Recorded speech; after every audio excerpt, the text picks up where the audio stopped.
यूं जमीन पर बैठकर क्यों आसमान देखता है। यूं जमीन पर बैठकर क्यों आसमान देखता है। खोल पंखों को ये जमाना उड़ान देखता है। नमस्कार दोस्तों, एक बार फिर आपका स्वागत है एजुकेशन फॉर फ्यूचर पर। और मैं आपके लिए आज एक नया चैप्टर लेके आया हूँ, लघुत्तम समापवर्त और महत्तम समापवर्तक। जैसा आप बोर्ड पे देख रहे हैं, लासा और मासा। तो मैं आपको पहले बेसिक कॉन्सेप्ट से शुरुआत करूंगा, बिल्कुल बेसिक से लेके चलूंगा और उसके बाद परीक्षा में आने वाले प्रश्नों को हल कराऊंगा। तो जो भी बच्चे अभी एसएससी जीडी का एग्ज़ाम देने वाले हैं उनके लिए बहुत ही महत्वपूर्ण है, और लासा और मासा से एक प्रश्न जरूर आने वाला है। तो आप सभी लोग इस क्लास के साथ जुड़ जाइए और आपका एक प्रश्न यहाँ से जरूर बनने वाला है। 20 क्वेश्चन आने हैं इसमें एसएससी जीडी के एग्ज़ाम में। तो उसमें अगर आप मैथ से नहीं हैं, मैथ साइड से आपने पढ़ाई नहीं की है, और आप अगर 15 क्वेश्चंस भी करके आते हैं तो ये आपके लिए बेनिफिट होगा। और अगर आपके और पोर्शन अच्छे हो जाते हैं तो ये एग्ज़ाम आप क्वालिफाई कर सकते हैं। तो अब मैं शुरुआत करूँगा आज इस चैप्टर की।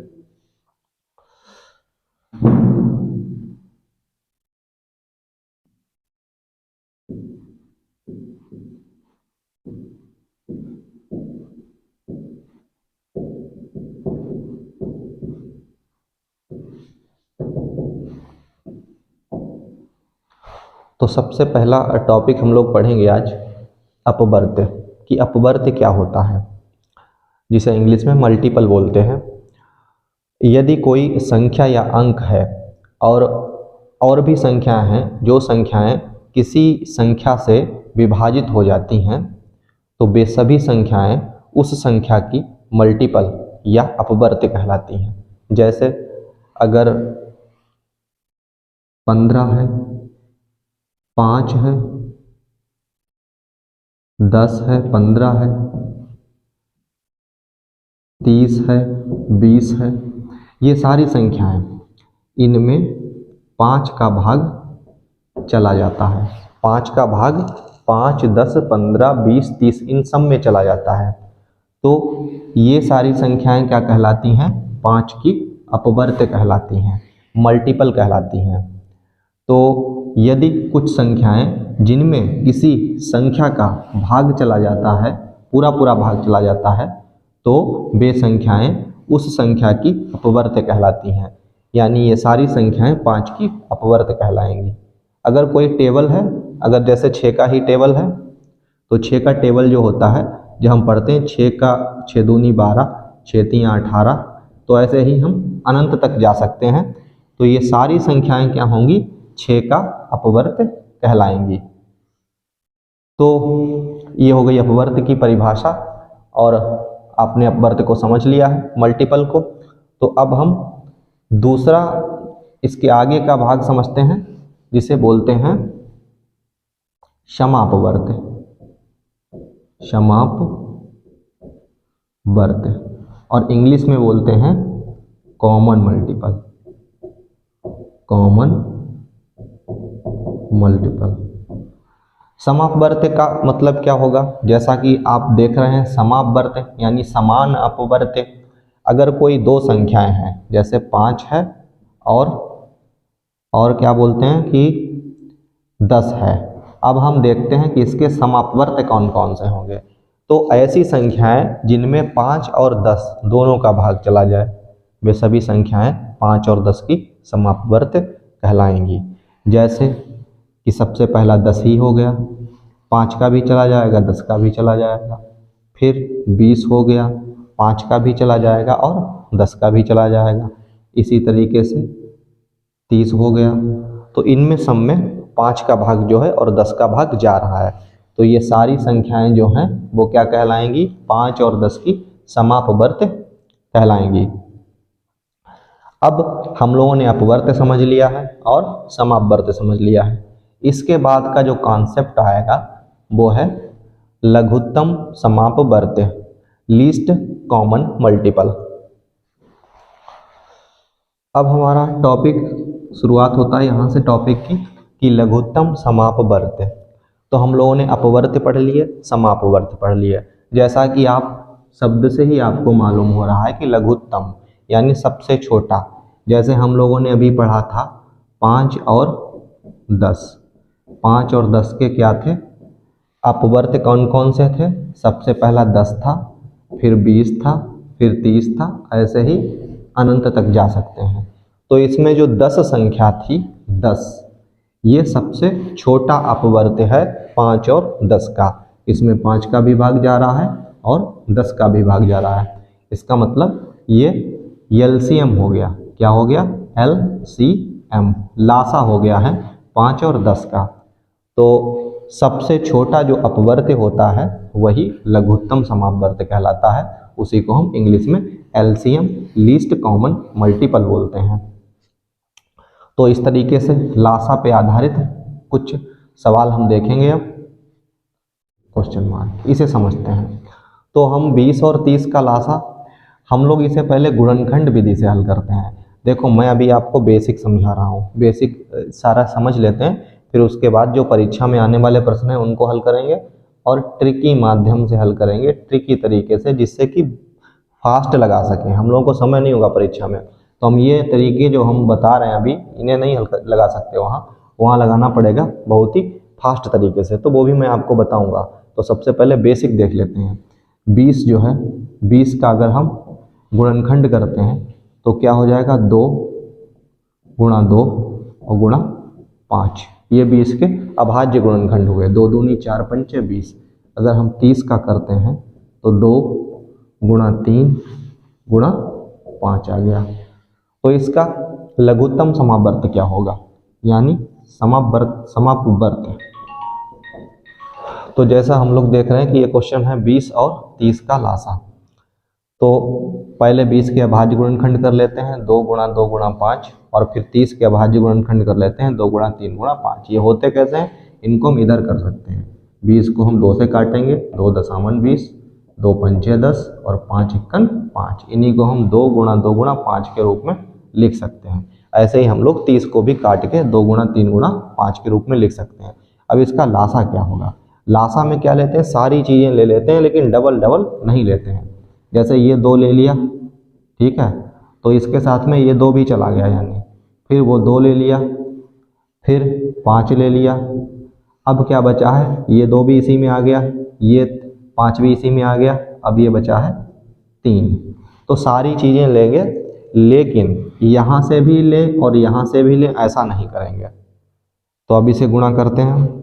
2 दूनी 4 पंचे 20 तियाँ 60। इसका मतलब 20 और 30 का लासा क्या आ गया? 60 आ गया।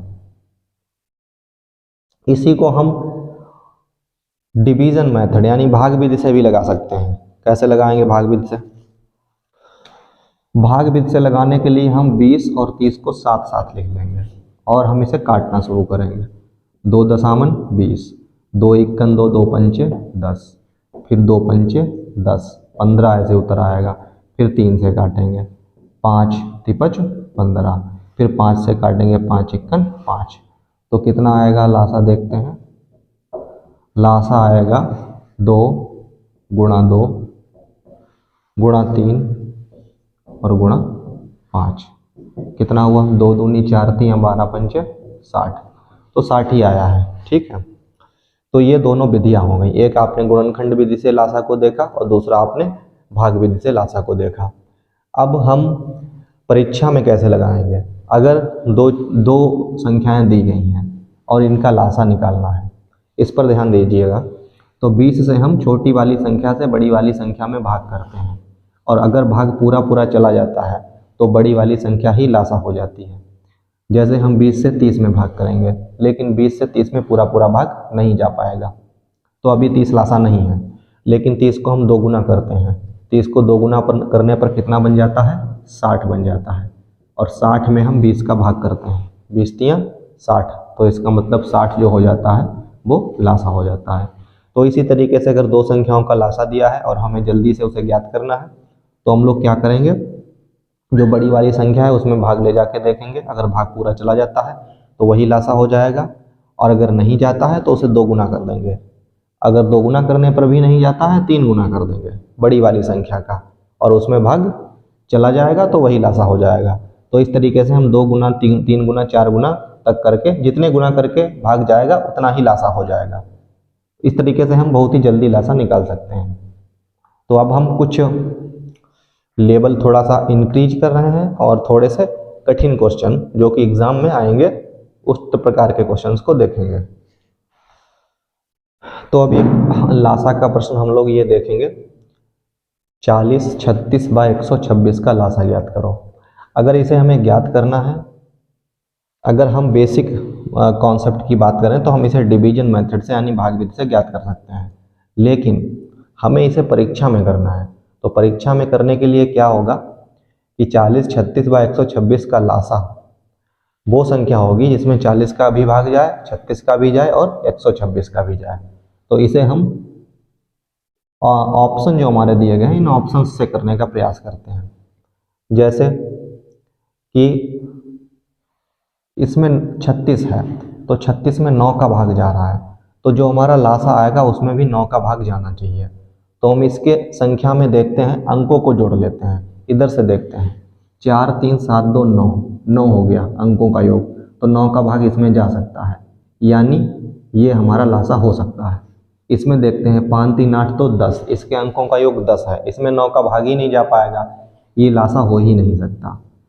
तो फिर हम इसे चेक करते हैं, 6 और 2 8 और 2 10, 10 अगर अंकों का योग है किसी संख्या के, अंकों का योग 10 है तो उसमें भी 9 का भाग नहीं जाएगा, तो ये भी लासा नहीं हो सकता। 2 उत्तर बचे हमारे पास, 25 20 और 24 30। अब इसमें देखते हैं 12 का भाग भी हम देख रहे हैं कि 12 का भाग जो है वो 36 में जा रहा है, ठीक है। तो इसका मतलब जो संख्या होगी उसमें 12 का भाग भी जाना चाहिए। हम इनको दोनों को चेक कर लेते हैं, इनमें दोनों में 12 का भाग किस में जा सकता है। इसमें देखते हैं 12 दूनी 24 और न जाने का 0 और 30 आ जाता है, तो इसमें 12 का भाग नहीं जाता है। इसमें देखते हैं 12 का भाग चला जाता है, 12 दूनी 24, 1 बचा 12 हुआ, 12 1 12, यानी इसमें 12 का भाग चला जाएगा। तो इस तरीके से ये मतलब एक दिमाग लगा के सही से हम गुणनखंडों को देखते हुए ऐसे ही ऑप्शनों को कट करके अपना सही उत्तर निकाल सकते हैं, और इसके लिए हमें मुश्किल से 1 मिनट से भी कम टाइम लगेगा। ठीक है, देख लेते हैं कि कौन सी संख्या में कौन कौन से भाग जा रहे हैं। एक डिजिट चुन लेते हैं और उस संख्या से भाग करके देखते हैं, जिसमें जिसमें नहीं होता है उसे कट करते जाते हैं, और जिस संख्या में भाग चला जाता है उसी संख्या को रोक लेते हैं, वही उत्तर हो जाता है। हो सकता है ये मेथड कभी कभी आप इसमें फंस भी सकते हैं, तो इसके लिए आप जल्दी से भाग विधि से लासा निकाल सकते हैं। जैसे देखते हैं भाग विधि से भी 40 36 126, इसे काटते हैं पहले सबसे। तो अभाज्य गुणनखंड से काटना है तो 2 से काटेंगे, 2 से ये 20 हुआ, फिर ये 18 हुआ, ये दुछंग 12 2 3 6 हो गया। फिर इसे करेंगे 2 से काट देंगे, 2 दशामन 20, 2 नेम 18, और यहाँ 63 ऐसा ही रहेगा। फिर देखते हैं किससे कट जाएगा, 9 से कट जाएगा, 10 ऐसे ही रहेगा, 9 1 9 9 7 63। हम लोग थोड़ा सा जल्दी करने का प्रयास कर रहे हैं। वैसे आपको अगर क्लास 6 में है ये लासा, तो उस हिसाब से अगर देखा जाए तो आपको अभाज्य गुणनखंडों से काटना चाहिए, लेकिन हम लोग यहाँ पढ़ रहे हैं कंपटीशन की मैथ, तो हम इसे जितना जल्दी हल कर सके उतना ही अच्छा है। तो अब देखते हैं, यहाँ 10 रह गया, 7 रह गया, अब 10 7 70 हो गया, 70, और इधर क्या हुआ 2 दूनी 4 और 4 नेम 36 हो गया, ठीक है। और उधर कितना आया 70, यानी 7 से गुणा हम कर देते हैं, ये 70 आया, 7 से गुणा कर दो, 7 6 42 के 2 हासिल लगा 4, 7 3 21 और 4 25, और ये एक 0 बचा, 2520, तो ये 2520 उत्तर हो गया। इस तरीके से हम काट सकते हैं, जल्दी कर सकते हैं। जिस अंक से सब में भाग जाए उससे काट दो, फिर सब में जाए उससे काट दो, और उसके बाद में देखो जैसे यहाँ 9 था तो 9 का 10 में तो जा नहीं रहा है, लेकिन 9 का 2 में जा रहा है, 2 में, तो उसे हम जल्दी से भी 9 में भी ले गए और 9 7 63 में भी ले गए। तो इस तरीके से हम जल्दी काट के अपना लासा निकाल सकते हैं। अभाज्य गुणनखंडों से काटने में वक्त लगेगा, थोड़ा टाइम लग जाएगा, वरना मैंने पहले जो तरीका बताया है कि आप किसी एक संख्या को देख लो और उसमें चेक करो कि किसका भाग जा रहा है, बड़ी से बड़ी संख्या का, और अगर उसमें भाग जा रहा है तो सारे जो ऑप्शन है उनमें भाग ले जाके देखो, अगर उनमें भाग चला जाता है जिसमें, वही उत्तर होगा। ठीक है, हो सकता है 2 में गया था, पहले देखो 9 का 2 में चला गया था तो 2 ऑप्शन कट गए थे, उसके बाद फिर 12 का उसमें नहीं गया लेकिन 12 का इसमें चला गया, तो इसका मतलब यही उत्तर बचा, तो 3 ऑप्शन हम कट कर सकते हैं। ठीक है, तो एक नया प्रश्न देखते हैं हम, थोड़ा सा उससे कठिन है ये, इसे हल करेंगे। 48, 64, 72 व 108 का लासा बताओ। ऑप्शन दिए गए हैं 1729, 1728, 1720 और 1719। एक तो आपके पास तरीका है कि आप अभाज्य गुणनखंड से इसे कर सकते हैं। दूसरा तरीका यह है जो मैंने बताया कि आप जो संख्याएं दी गई हैं इनमें कुछ देख लो, किसी का भाग देख लो, जैसे कि इसमें 8 का भाग जा रहा है। ठीक है, 8 छंग 48, तो फिर ये देखते हैं, ये 8 का देख लो कि 8 का किस में भाग जा रहा है, तो हम पहले वाले में देखते हैं। 8 दूनी 16, एक बचा 12 हुआ, 8 इक्कन 8 और 4 12 49 हुआ, तो इसमें 8 का भाग नहीं जा रहा है, इसका मतलब ये हमारा लासा नहीं होगा। कैसे हमने पता किया कि 8 का भाग जाएगा, क्योंकि 8 का हमने इन संख्याओं में देख लिया, इसमें कि इसमें 8 का भाग जा रहा है, तो जो लासा होगा उसमें भी 8 होना चाहिए, तो इसमें तो 8 का भाग जाएगा नहीं, तो ये हो गया है कट। इसमें देखते हैं, 8 दूनी 16, एक बचा 12 हुआ। ठीक है, फिर 8 इक्कन 8, इसमें से 12 में से 8 गया, 4 बचा 48 हुआ, 5 चौक 8, 8 छंग 48, तो इसमें 8 से जा रहा है, यानी ये हमारा संभावना है कि ये हमारा लासा हो सकता है। इसमें देखते हैं, 8 दूनी 16, बचा एक 12 हुआ, 8 इक्कन 8 और 8 दूनी 16, एक बचा 12 हुआ, 8 इक्कन 8 और 4 8 पंच 40, ये भी हो सकता है। इसमें देखते हैं, 8 दूनी 16, बचा एक 11 हुआ, 8 इक्कन 8, 3 बचा 39, इसमें 8 से नहीं जा रहा, तो ये भी नहीं हो सकता। 2 बचे उत्तर 1728, 1720। अब देखते हैं, 12 से इसमें भाग जा रहा, 5 छंग 72, 12 नेमा 108, तो 12 से भी जाना चाहिए दोनों में। 12 इक्कन 12, 5 बचा 52 हुआ, 12 से इसमें अब नहीं जाएगा, इसका मतलब ये भी हमारा लासा नहीं है, तो हमारा लासा कौन सा हुआ, यही वाला हुआ, इसमें 12 से भी भाग चला जाएगा। ठीक है, तो इस तरीके से हम इसे बोलते हैं एलिमिनेटेड मेथड, यानी 3 जो ऑप्शन है उनको हम हटा देते हैं और केवल एक ही ऑप्शन अपना चूज कर लेते हैं, आखिरी में बचा लेते हैं। फिर इसे हम जो विधि हमारे पास है अभाज्य गुणनखंड विधि, उससे भी हल कर सकते हैं। देखते हैं, 48, 64, 72 और 108। तो सबसे पहले हम 2 से ही काटना शुरू करते हैं। 2 दूनी 4, 2 चक्कू 8, 2 तियाँ 6, 2 दूनी 4, 2 तियाँ 6, 2 छंग 12, 2 पंचे 10, 2 चक्कू 8। ठीक है, फिर से 2 से काट सकते हैं हम लोग। 2 इक्कन 2, 2 दूनी 4, ये 16 दूनी 32, ये 18 दूनी 36 और ये 27 दूना 54। ठीक है, अब हम 2 से काट सकते हैं और 2 छंग 12, 2 अट्ठ 16, 2 नेम 18, 27। ठीक है, अब हम इसे 2 से फिर से काट सकते हैं, 2 तियाँ 6, 2 चक्कू 8 और 9 और 27। अब हम देखते हैं कि यहाँ देखो 3 से जा सकता है, तो 3 से देख लेते हैं। 3 इक्कन 3, 4 को भी उतार लो, थोड़ा सा स्मार्ट तरीके से हल कर लेते हैं आखिरी में, और 3 तियाँ 9 और 3 नेम 27। अब हम देखते हैं, 3 से जा सकता है 4, 3 इक्कन 3, 3 तियाँ 9। अब देखो 4 बचा 3 बचा, तो 4 तियाँ 12 हो गया, 12 तियाँ 36 हो गया। ठीक है, या ऊपर से कर लेते हैं, 2 दूनी 4, दूनी 8, दूनी 16, 16 तियाँ 48 और 48 तियाँ 3 अट्ठे 24 के 4 हासिल लगा 2, 3 चक्कू 12 2 14, 144।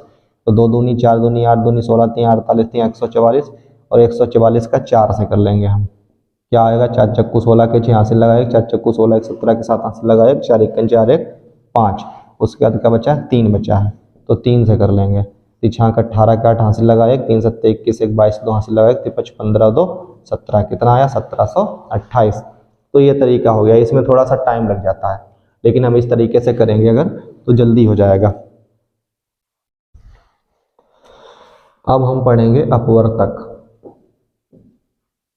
अपवर्तक, इसे इंग्लिश में बोलते हैं फैक्टर। इसे गुणनखंड भी बोल सकते हैं, गुणनखंड। तो पहले तो हम लोगों ने देखा था अपवर्त में क्या था, अपवर्त में ये था जैसे कोई भी टेबल ही हो गई, 5, 10, 15, ये 5 की टेबल चल रही है, तो ये सारे जो हैं 5 के अपवर्त हैं। ठीक, यही पढ़ा था, 5 के अपवर्त हैं। लेकिन अब यहाँ पर बिल्कुल उल्टी बात होगी अपवर्तक में।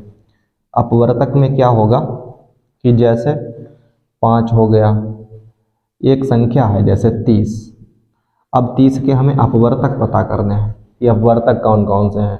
तो 30 में 1 का भी भाग चला जाएगा, 30 में 2 का भी भाग चला जाएगा, 30 में 3 का भी भाग चला जाएगा, 30 में 5 का भी चला जाएगा, 6 का भी चला जाएगा, 10 का भी चला जाएगा, ठीक है, और 15 का भी चला जाएगा, और खुद 30 का चला जाएगा। तो ये जो हैं 30 के अपवर्तक हैं, क्या है, फैक्टर हैं। तो इनसे 30 में भाग जा सकता है। अब अगर कोई दूसरा भी कोई दूसरी संख्या हो, जैसे 30 और हम 15 लिख लें, 30 और 15 लिख लेते हैं, तो 30 और 15 दो संख्याएं हो गई। इनके अपवर्तक क्या क्या होंगे, जैसे इसमें क्या है, 30 और 15 के हम समापवर्तक देखते हैं। दोनों के अपवर्तक हो सकते हैं, और दोनों के अपवर्तक में जो समान आएंगे दोनों के, उन्हें बोलेंगे समापवर्तक। क्या बोलेंगे, समापवर्तक। ठीक है, common factor, COMMON, common factor. तो इसमें 30 और 15 में कॉमन फैक्टर क्या है, 3 का भाग जो है 30 में भी जा रहा है, 15 में भी जा रहा है, तो 3 हो जाएगा। ठीक है, 5 का भाग 30 में भी जा रहा है, 15 में भी जा रहा है, तो 5 हो जाएगा। 6 का भाग 30 में भी जा रहा है और 15 में भी जा रहा है, 6 हो जाएगा। लेकिन 10 नहीं हो पाएगा, 15 हो जाएगा। ठीक है, क्योंकि 10 का केवल 30 में जा रहा था और 15 में नहीं जाता, 15 हो जाएगा। तो ये हो जाते हैं 30 और 15 के अपवर्तक। अब बात आती है महत्तम समापवर्तक की। किसकी आती है, महत्तम समापवर्तक, समापवर्तक। तो महत्तम समापवर्तक को क्या बोलते हैं, मासा बोलते हैं, शॉर्ट में मासा, या फिर बोलते हैं इंग्लिश में HCF, HCF, highest common factor.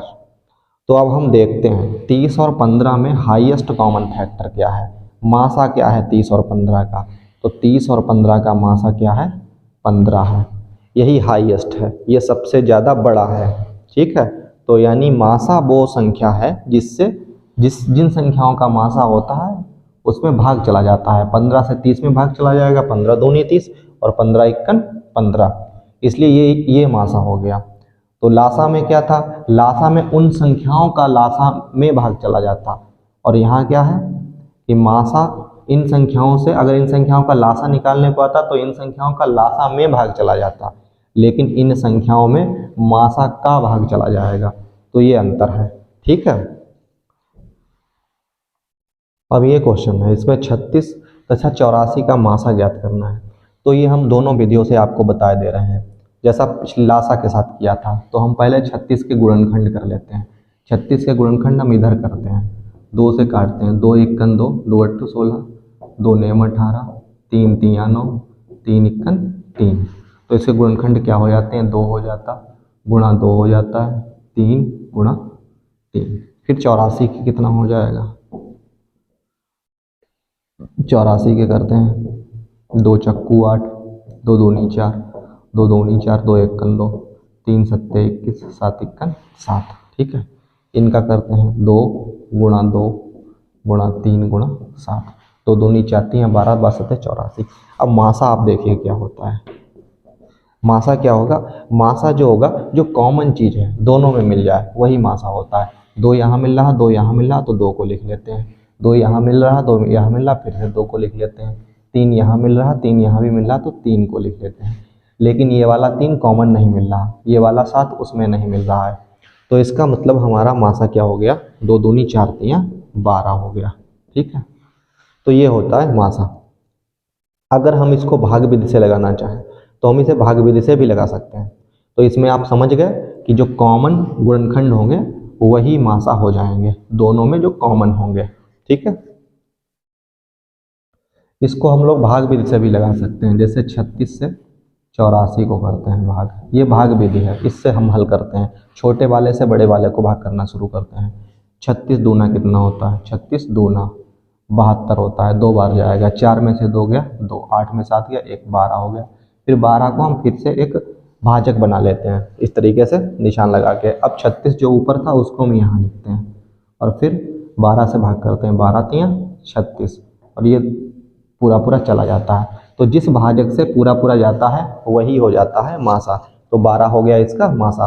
तो मैंने आपको दोनों विधियों से बता दिया है, गुणनखंड विधि से भी बता दिया और भाग विधि से भी बता दिया है। तो अब हम इसके थोड़े से अच्छे स्टैंडर्ड के क्वेश्चन इसके करते हैं।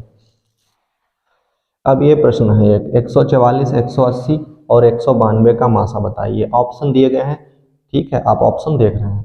तो हम लोग इसको गुणनखंड विधि से भी हल कर सकते हैं, भाग विधि से भी हल कर सकते हैं, और परीक्षा में हम लोग कैसे करेंगे, परीक्षा में क्या करेंगे, ऑप्शन से ही हल करेंगे। जिस ऑप्शन से तीनों में भाग चला जाएगा वही मासा हो जाएगा। जैसे 38 है, 38 में किसका गुणनखंड होता है, 19 दूना 38 होता है, तो 19 38 में शामिल है, 19 जो है वो 38 का गुणनखंड है। तो इसका मतलब 19 से सब में भाग जाना चाहिए, लेकिन 19 से 144 में भाग नहीं जाता है, इसका मतलब ये मासा नहीं होगा। 34 में देखते हैं, 34 में 17 से मिलके बना है, 17 दूनी 34, तो 17 का जाना चाहिए, 17 को तो 180 में भी नहीं जा रहा, इसमें भी नहीं जा रहा, तो 17 भी नहीं होगा।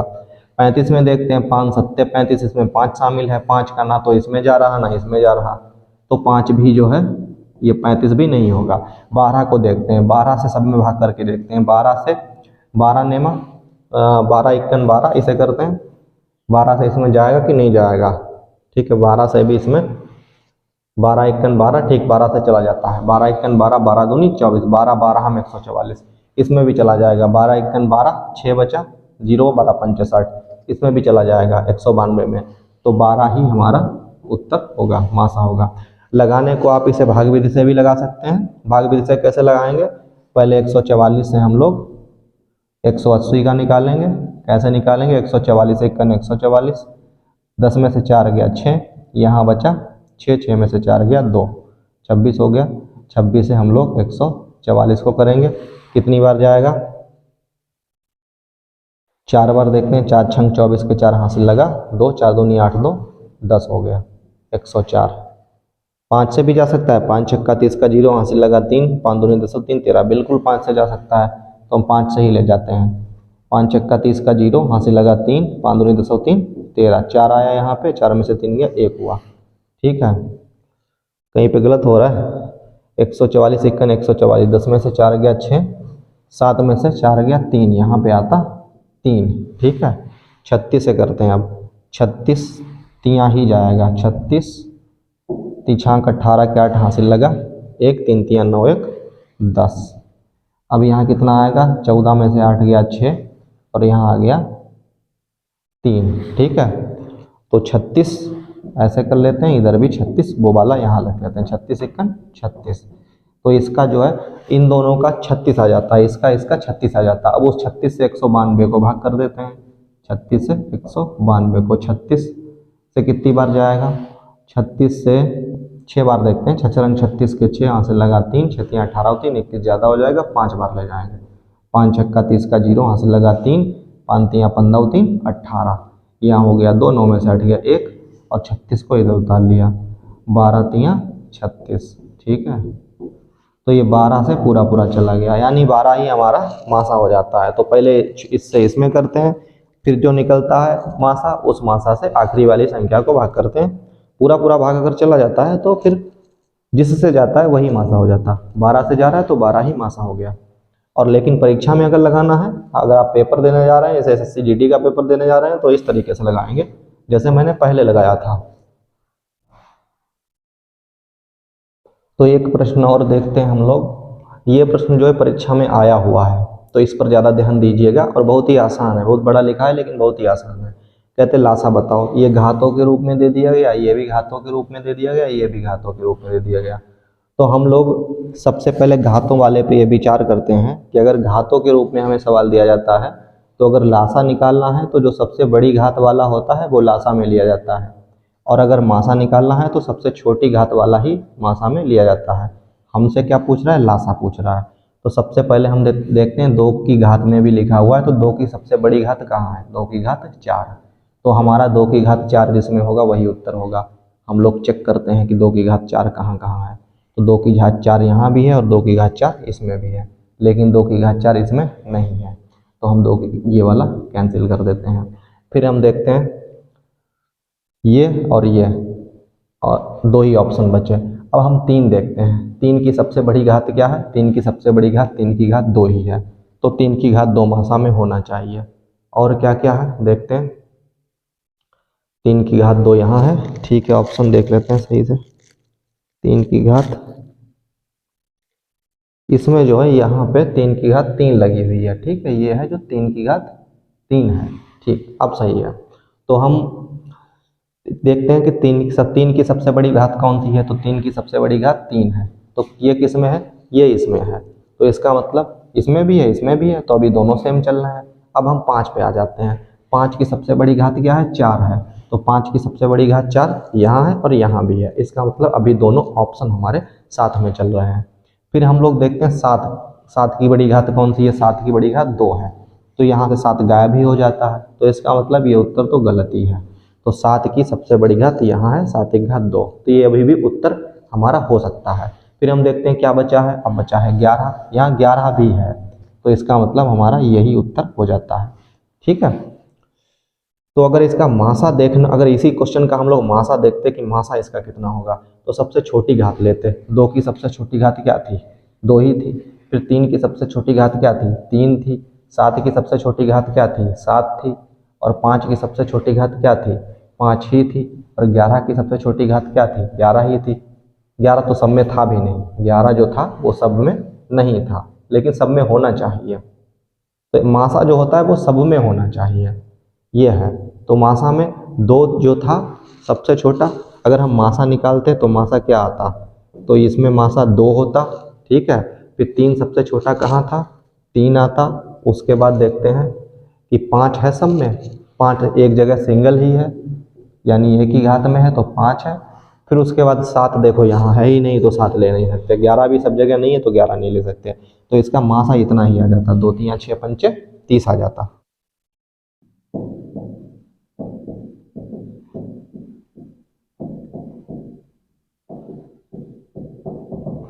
अब हम लोग नया टॉपिक देखते हैं, भिन्नों का लासा। तो भिन्नों का लासा के लिए फार्मूला है अंशों का लासा, अंशों का लासा बटे हरों का मासा, बटे हरों का मासा, ठीक है। ये फार्मूला भिन्नों के लासा के लिए। अगर हमसे बात की जाए कि भिन्नों का मासा बताओ, तो हम लोग क्या लिखेंगे? अंशों का मासा, अंशों का मासा और बटे हरों का लासा, हरों का लासा। तो ये फार्मूले याद रखने आपको जरूरी है, क्योंकि इससे प्रश्न जरूर बन सकता है। भिन्नों का लासा होगा तो अंशों का लासा होगा और हरों का मासा। अगर भिन्नों का मासा निकालना है तो अंशों का मासा, हरों का लासा। ज्ञात करने का तरीका यह है, अगर लासा पूछा जाएगा तो ऊपर वाले में लासा रहेगा, अगर मासा पूछा जाएगा तो ऊपर वाले में मासा रहेगा, ठीक है, नीचे उसका अपोजिट होगा। तो इससे बनने वाले प्रश्नों को हम लोग देखते हैं। तो ये प्रश्न है 2/3, 4/5 तथा 6/7 का मासा निकालो। तो ये भिन्नों का मासा है, तो हमको अंशों का मासा ही चाहिए। 2 4 6 का मासा चाहिए। तो 2 4 6 में मासा क्या होगा? जिसका भाग तीनों में चला जाए, 2 में भी, 4 में भी और 6 में भी। तो ऐसी संख्या केवल 2 ही है। 2 का भाग 2 में भी जा रहा है, 2 का 4 में भी जा रहा है, 2 का 6 में भी जा रहा है। इसका मतलब 2 4 6 का मासा क्या होगा? 2 होगा। तो जिसमें 2 दिया गया है वही हमारा उत्तर होना चाहिए। तो ये तो ऐसे ही पता लग जाता है कि हमारा उत्तर बी ऑप्शन है, ठीक है। लेकिन हम लासा देख लेते हैं, नीचे वाला लासा। तो नीचे जो है 3 5 और 7, ये कैसी संख्याएं हैं? ये सह अभाज्य संख्याएं हैं, यानी आपस में एक के अतिरिक्त इनका कोई भी कॉमन फैक्टर नहीं है। तो 3 से 5 15, 15 7 105। अगर सह अभाज्य संख्याएं होती हैं तो उनका जो लासा होता है वो आपस में उनका गुणा करके हम लोग प्राप्त कर सकते हैं। तो 3 5 15 7 105, ठीक है, तो ये हमारा हो जाएगा भिन्नों का मासा। इसी तरीके से लासा ज्ञात करना होगा तो हम ऊपर वाले का लासा नीचे का मासा ज्ञात कर सकते हैं। तो इस ऐसे उदाहरणों को ज़्यादा लेने की जरूरत है नहीं, अगर परीक्षा में आते हैं तो आप इसी तरीके से कर सकते हैं। प्रश्न आने की भी संभावना है परीक्षा में। दो संख्याएं 3:4 के अनुपात में है, यदि उनका लासा 240 हो तो छोटी संख्या बताओ। तो हम इसमें छोटी संख्या पूछी गई है, तो जो भी लासा दिया जाता है उसको 240 को हम लोग ऊपर रखते हैं और बटे में क्या करते हैं, जो अनुपात दिया गया है उसका गुणा कर लेते हैं। 3 चक्कू 12, ठीक है। अगर छोटी संख्या पूछी जाती है तो छोटे वाले का ऊपर गुणा करते हैं, और यदि बड़ी संख्या पूछी जाती है तो 4 का गुणा करते हैं ऊपर बड़ी वाली का। अब हम 12 से भाग करते हैं, 12 एकन 12, 12 दूनी 24, 20 आ गया, ठीक है। 12 एकन 12 और 12 दूनी 24, 20 आ गया, 20 तियां 60 होगा। क्या होगा? 60। तो इसके जो ऑप्शन है वो गलत लिख गए हैं, इसका उत्तर जो होगा वो 60 ही आएगा, ठीक है। छोटी संख्या कौन सी आएगी? 60 आएगी। तो इसका उत्तर हम लोग एक हटा के 60 कर लेते हैं, ठीक है।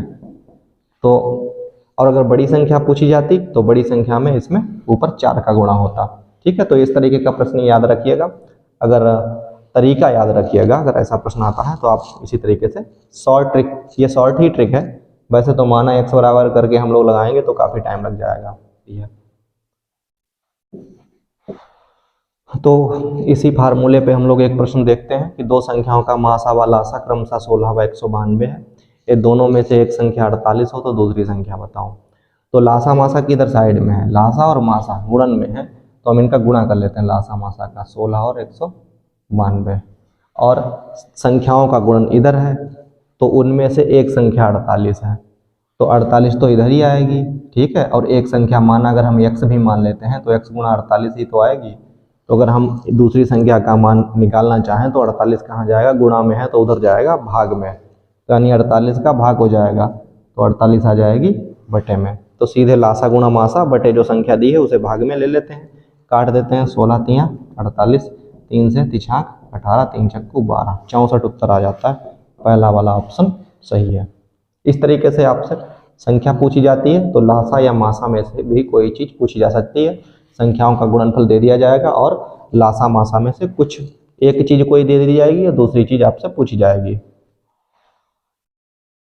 तो ये प्रश्न देखते हैं हम लोग, ये इस तरीके का प्रश्न आ सकता है पेपर में। वह छोटी से छोटी संख्या ज्ञात करो जिसे क्रमशः 24, 32 व 36 से भाग करने पर प्राप्त शेषफल 29, 19, 27 व 31 हो। जब भी छोटी से छोटी बात कहा जाए तो आपको लासा निकालना है, और जब कभी बड़ी से बड़ी कहा जाए तो आपको मासा निकालना है। तो सबसे पहले 24, 32, 36, तो हम लोग 24 में से 19 घटाएंगे और 32 में से 27 घटाएंगे, 36 में से 21 घटाएंगे, 31 घटाएंगे। इनको सबको घटाने पर हम क्या देखते हैं, अगर हम 24 में से 19 को घटा देते हैं तो 14 में से 9 गया 5 आएगा, और यहाँ 1 में से 1 गया 0। अगर ऐसे ही हम 32 में से 27 घटा देते हैं, 32 में से 27 घटा देते हैं, 12 में 7 गया 5 और यहाँ 0 हो जाएगा। अगर हम 36 में से 31 तब भी 5 आएगा। तो हम लोग पेपर में क्या करना, हमको एक ही घटा लो, बस उसी का देख लेते हैं।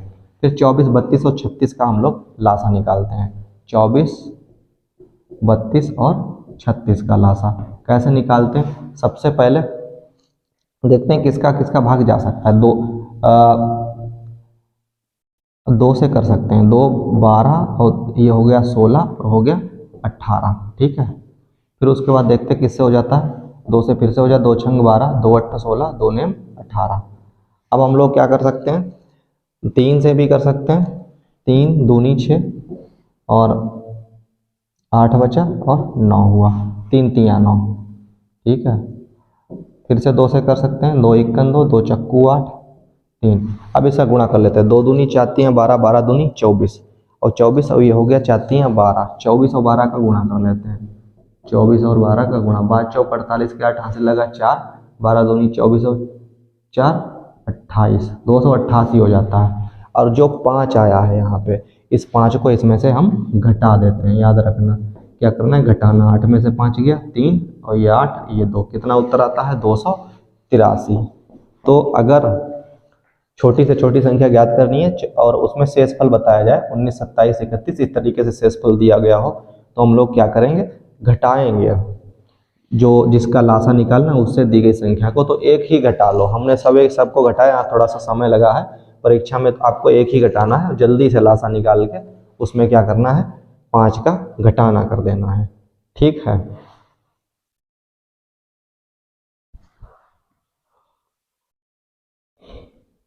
ये प्रश्न है एक, वह छोटी से छोटी संख्या ज्ञात करो जिसे क्रमशः 27, 42, 63 व 84 से भाग करने पर प्रत्येक स्थिति में 21 शेष बचे। छोटी से छोटी संख्या फिर से 27, 42, 63 और 84 का लासा निकालना है। तो हम लासा देखते हैं कैसे निकलेगा। 27, 42, 63 और 84 का।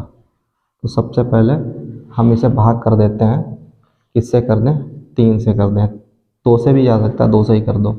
2 से 27, 2 दूनी 2 51 2, फिर 63 हो गया, 2 चक्कू 8, 2 दूनी 4।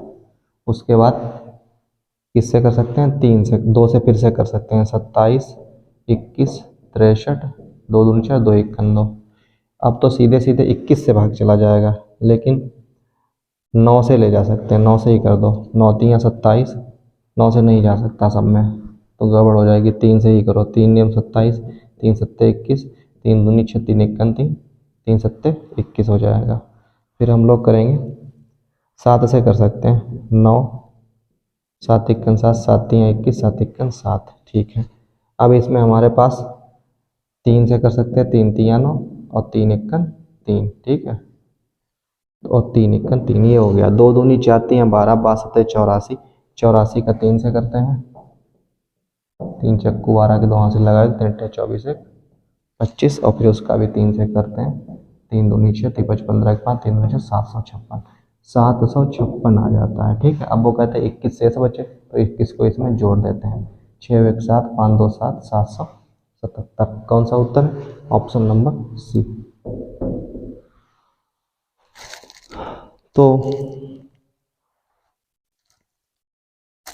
इस तरीके से शेष बचे वाला अगर कोई प्रश्न आता है तो उसमें हम लासा निकाल के जोड़ देते हैं। अब मैं इसका पार्ट 2 बनाऊंगा, और पार्ट 2 में आपको बचे हुए लासा मासा से जो प्रश्न बचे हुए हैं वो सारे प्रश्न छांट कर उसी में कराऊंगा। तो अगर आपको लग रहा है कि मैं आपके ज्ञान में थोड़ी वृद्धि कर रहा हूं और ये प्रश्न आपके लिए उपयोगी हैं, आप कॉन्सेप्ट को समझ रहे हैं, तो मेरे चैनल को सब्सक्राइब करिएगा और मेरे साथ बने रहिए, जिससे कि मैं अच्छे अच्छे वीडियो लाके और आपकी परीक्षा में मदद कर सकूं। ठीक है, धन्यवाद।